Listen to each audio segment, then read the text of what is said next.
Okay, everybody, now this is, I think, come on, little Graham Thorne, treat your sister like a cool kid, okay?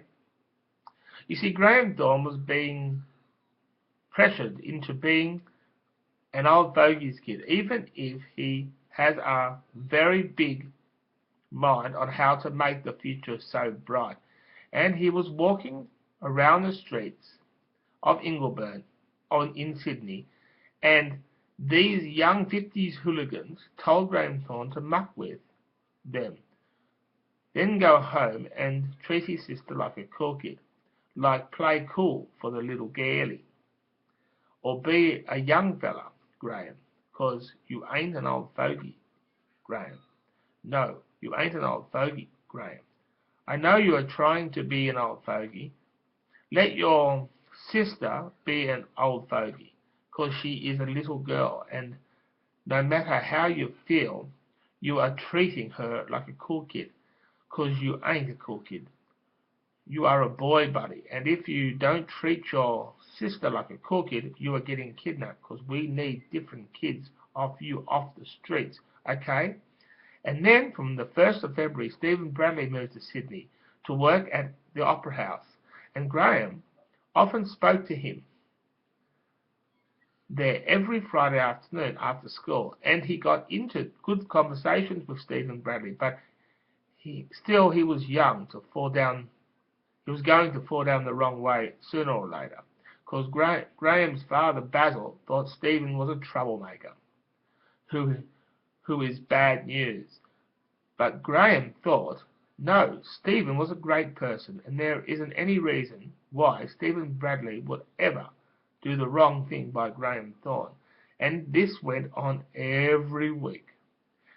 And when Stephen found out that the Thornes won that money, and Stephen got the sack from the Sydney Opera House and chased Graham's sister around Ingleburn, making her very scared. But then Graham rode his bike, saying, "Piss off, old timer."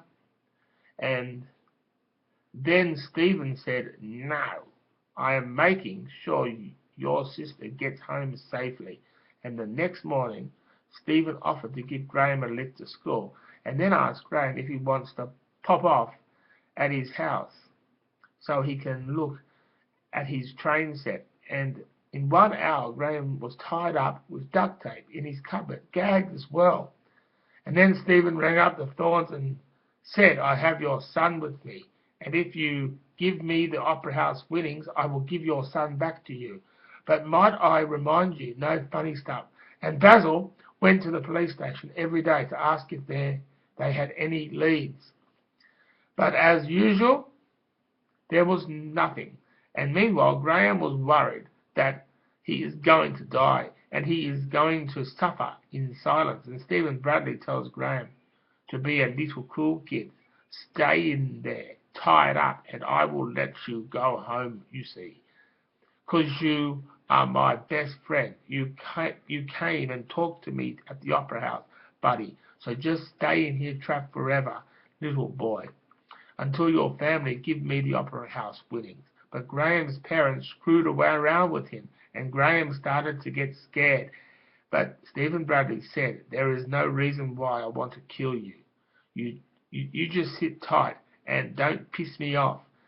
And then he met up with his parents, and the police were there, and Stephen did a U-turn and went back to his little cool kid Graham Thorne and grabbed him and drove him to Botany Bay, and went inside the private speedboat and went out into shark-infested waters, and then picked Graham Thorne up and said, "This is your destiny." Graham said, "Please don't throw me in.